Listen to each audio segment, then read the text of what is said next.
Hey guys, it's Anuj here. Have you ever wondered how banks, these massive institutions, actually make their money? I mean, they're everywhere, right? We trust them with our hard-earned cash. But where does all that money really go and how do they profit? In this video, we're diving deep into the world of finance to expose the various ways banks generate profits. We're not just talking about the obvious stuff. Get ready for some serious financial tea. From hidden fees you might not even be aware of to the power of interest rates and even some high-level financial maneuvering, this video is your all-access pass to understanding the inner workings of the banking system. So buckle up, smash that like button, and let's get right into it. Alright, let's get real for a second. Banks are businesses, and like any business, they're here to make a profit. One of the most common ways they do this is through those pesky account fees. You know what I'm talking about? Monthly maintenance fees, minimum balance fees, those sneaky charges that slowly eat away at your hard-earned cash. They might seem small at first, like a few bucks here and there, but trust me, they add up over time. Think about it. Millions of customers paying even a small monthly fee equals huge profits for banks. And it's not just maintenance fees they're hitting you with. There are overdraft fees, non-sufficient funds fees, NSF, and a whole bunch of other creative charges just waiting to drain your account. The craziest part is most people don't even realize how much they're paying in fees. They just see it as a normal part of banking. But that's why it's so important to be aware of these charges and look for ways to avoid them. So next time you're shopping around for a bank account, pay close attention to the fee schedule. Don't be afraid to negotiate or even walk away if the fees seem excessive. Remember, every dollar you save on fees is a dollar you get to keep in your own pocket. Okay, this one always gets me. Safe deposit boxes. You're essentially paying a bank to store your own valuables. I get it, they provide a secure location, but still, it's kind of ironic, isn't it? Banks charge an annual fee for these boxes, which can vary depending on the size and location. And now for some people, like those with valuable jewelry or important documents, a safe deposit box might be a necessary expense. But for the average person, it's worth considering if there are alternative storage options. Could you keep those items securely at home? Do you really need all that stuff anyway? Just some food for thought. The key takeaway here is that safe deposit boxes are another revenue stream for banks. It might not be their biggest money maker, but it's definitely a consistent source of income. And again, it all comes down to being aware of the fees and making informed decisions about what's best for your financial situation. We've all been there. Life gets busy, we forget a due date, and bam, slapped with a late fee. Banks know this all too well, and they've turned late fees into a pretty lucrative business. Whether it's a late payment on your credit card, mortgage, or even just a simple utility bill, those fees can add up quickly. And the worst part is they're completely avoidable. Now, I'm not here to lecture you about personal responsibility, but seriously, setting up automatic payments or reminders can save you a ton of money in the long run. Trust me, your future self will thank you. Banks, on the other hand, are laughing all the way to the bank, pun intended, with these late fees. It's a classic example of profiting off of people's mistakes. So, do yourself a favor and avoid those unnecessary expenses by staying on top of your payments. Chapter 4. Out-of-network ATM fees, the convenience tax. Picture this. You're in a rush, need some cash, and the only ATM around is out of network. You accept the fee, thinking it's just a one-time thing. But those convenience fees can really add up. Banks charge these fees when you use an ATM that doesn't belong to their network. They know you're in a bind and willing to pay for the convenience, and they're more than happy to oblige. But here's the thing. Many banks offer free ATM access through their own network or even reimburse out-of-network fees. It's all about reading the fine print and choosing a bank that aligns with your spending habits. So, next time you're about to get slapped with an out-of-network ATM fee, take a moment to see if there's a better option nearby. Your wallet will thank you. Chapter 5. Paper statement fees is going green costing you. In this digital age, it seems counterintuitive that banks would still charge for paper statements. Yet here we are. It's another way for them to squeeze a few extra bucks out of their customers. Think about it. Printing and mailing statements costs money, so by charging a fee for paper statements, banks are essentially passing that cost onto the consumer.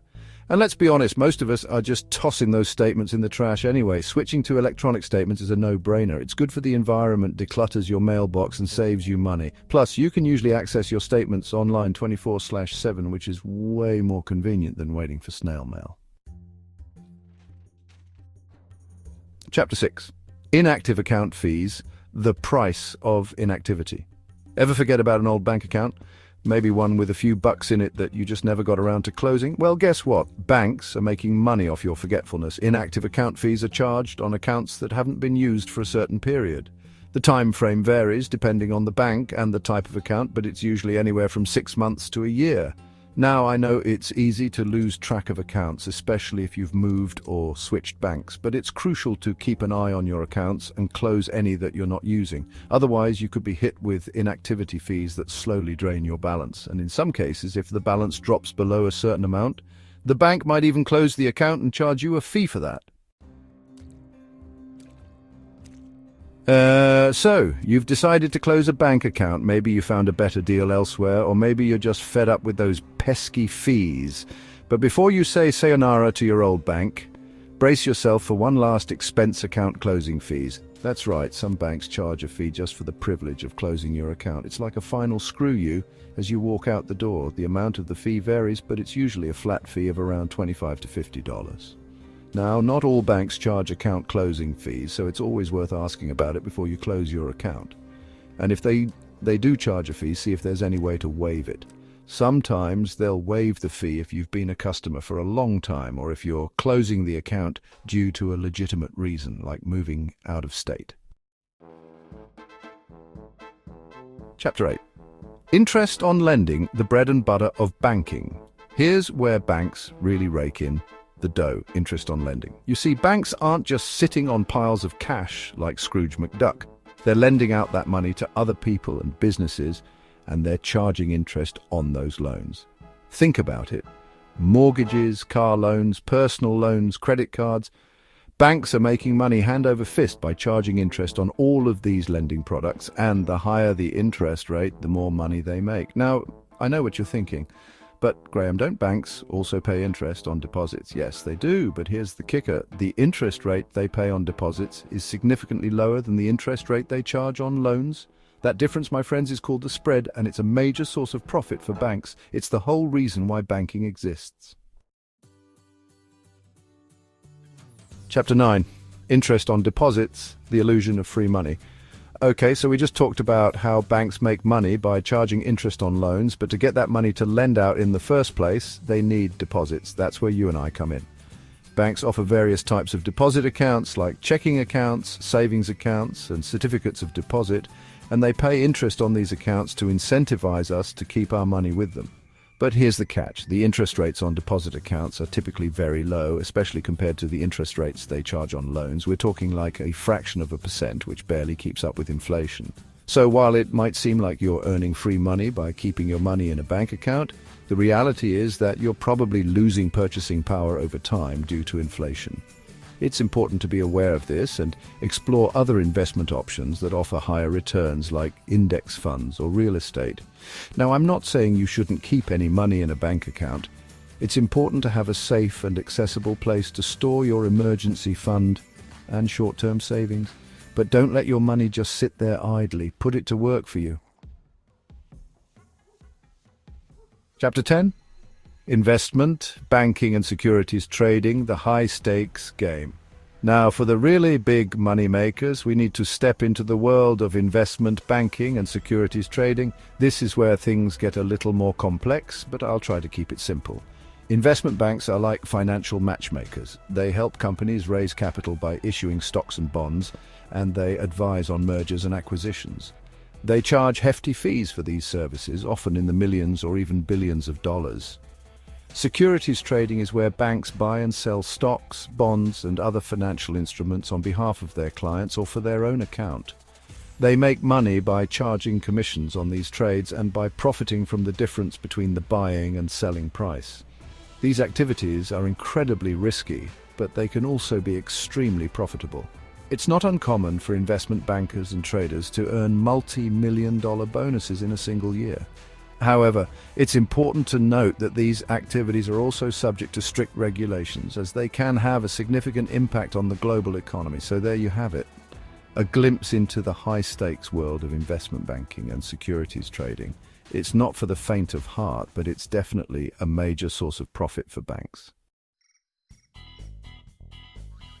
And there you have it.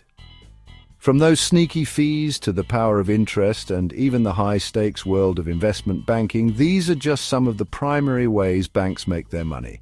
It's a complex system, but understanding how it works is crucial for making informed financial decisions. Remember, banks are businesses, and their primary goal is to generate profits. While they provide valuable services, it's important to be aware of the fees they charge and the strategies they use to maximize their earnings. By being a savvy consumer, you can minimize your costs, maximize your returns, and keep more of your hard-earned money in your own pocket. So stay informed, ask questions, and don't be afraid to negotiate. Your financial well-being is worth it.